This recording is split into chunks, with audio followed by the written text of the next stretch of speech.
This is going to cut kind of a different question. Right. So you got two people, two men, both earn $100,000 a year. Mm-hmm. Okay. The first man wants to buy a nice house, so he gets a mortgage. Mm-hmm. And based on his income, he can buy a $400,000 house. Mm-hmm. The second man needs to buy a house too, but he doesn't like debt, so he saves his money. Mm-hmm. And eventually he buys a house, and it's only $100,000. Mm-hmm. The man who has the mortgage pays lower taxes than the man who chose to save up his money and be more frugal. Should tax policy continue to be like that with the housing market?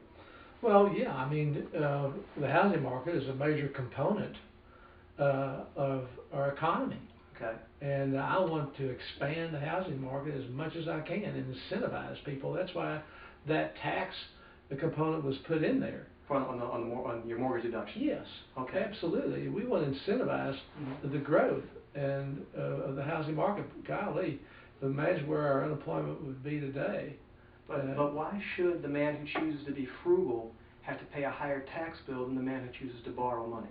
Yeah. Well, there's no perfect system. Okay. All right. I think sometimes people get caught up in perfections. What we're trying to do is grow an economy. Okay. We're at a dearth of growth today. It is so boxed in. There's been no expansion, and it's because we've had burdensome taxes, and it's because we have burdensome regulations. In 1980, I lived in Washington. I was there 80 to 84 when Reagan had the tax cuts and the regulatory relief. Economy took off. Right. In 18 months, we were creating 300,000 jobs a month, then 400,000 jobs a month, then 500,000 jobs a month. In one quarter, we grew 7.3%. Now, you're not going to sustain that, but we're eking along now at maybe 2% economic growth. This has been the only 8 years of a presidency that never reached 3% economic growth since World War II.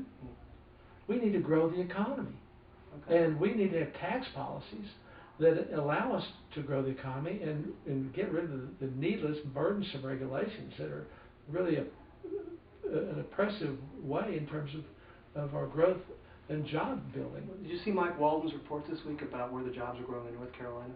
I did not. Okay, you know Mike Walden, the economist at NC State. He's been around for, he's done lots and lots of reports. Okay. Yeah, you probably should. He's a good, smart guy. But he's got a report that says the job growth in North Carolina has been in the very highest paying jobs and the very lowest paying jobs. And middle class jobs are not growing. Totally agree with that. And so, I mean, this is, and North Carolina is lagging the rest of the country in this regard. So how do you? Yes, sir. I totally agree with that. And the reason why is that you have no business expansion. They're not building. We're in urban or rural areas. Right. They're not expanding because the burden is put on them by regulations, by healthcare, tax burden. Frankly, that's why we've seen so many major companies go overseas. But isn't the number one driver of business expansion consumer demand for the product? And if they don't foresee that the consumers are going to buy, maybe because the consumers have less income, then they're not going to put out more because there's no one going to be able to buy it. If you have competitive markets, consumers buy products, but consumers don't buy if there is a weak economy. Right. It's the wrong side of the coin. If their wages are low.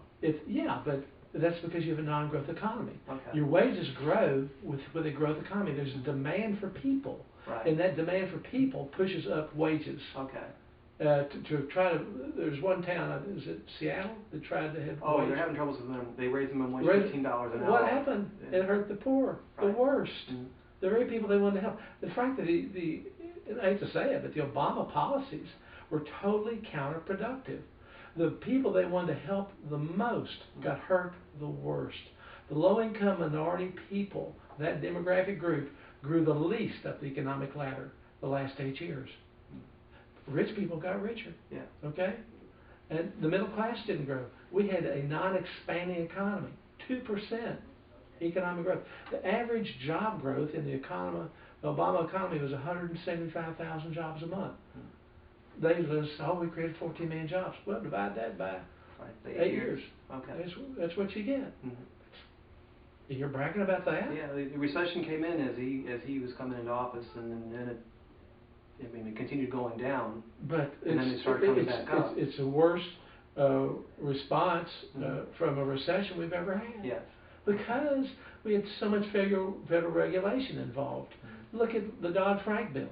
We just passed the Choice Act in the financial services, which I'm on that committee. Did you know what's happened in North Carolina as a result of the Dodd-Frank Act in 2009? We've lost 50% of our banks in North Carolina since 2009. Is this businesses or locations? Businesses. Okay. So we still have a number of locations, just fewer places, like they've merged. No. Yeah, they've merged. They've had to merge or they've gone out of business. Yes. Because they couldn't afford the compliance costs. So it's harder for the smaller community banks to do this. Absolutely. Okay. I was on community bank board for over a decade, from the time we chartered to the time we sold it. Yeah. We knew it was creditworthy. When we sold it, we had less than 1% losses. But because we didn't need the federal government saying you can't loan to them or you must loan to them. Frankly, where we got in the financial crisis and the housing collapse wasn't at the feet of Wall Street. Yeah, they exploited it as the federal government, telling banks you have to loan money to these people.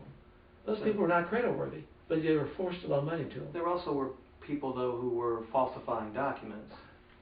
There were that. And I'm telling you that Wall Street exploited the process, but we never would have had the expansion in housing by people who were not creditworthy had the federal government not forced the banks, both administrations, Republican and Democrat, exalted the fact that there's more minority ownership and more poor people owning houses. I mean, we keep hearing over and over, buying a house is the American dream. No, the American dream is opportunity. Okay. That's a total misnomer. When I walk up those worn stone steps to the Capitol every day and I go vote and I look at that dome, what does that dome represent? Freedom, liberty, opportunity. The American dream is being able to come here and work your dreams. And build your dreams. If the house is part of it, great. But that's not the American dream. I mean, that's a total misnomer.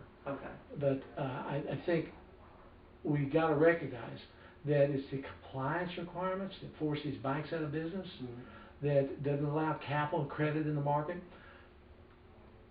70% of the jobs in this country are formed by small business.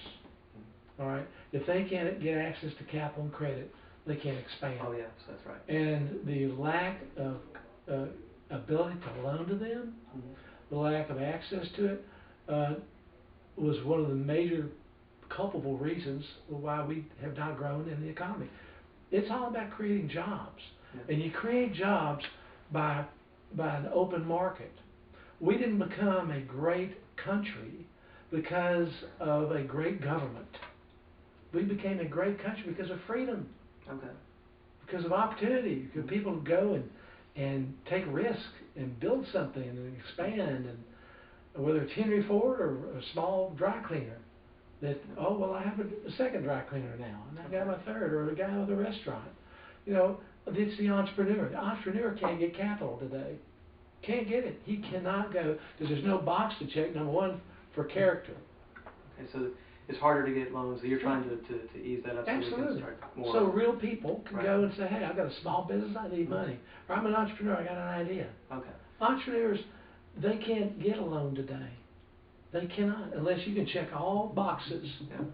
One size fits all for every single person. And I don't care if it's a large bank or a small bank, it's the same compliance requirements that were put in the Dodd-Frank bill. I mean, we see new companies forming in Fayetteville. I mean, small businesses get started. Guys get an idea, they start making a product, start selling it, it turns into a business. And they got some money. They got some private money to back them. I'm saying that they didn't go there with their business plan and their character and a little bit of cash. No, I'm sorry, it's totally different today. They got a partner.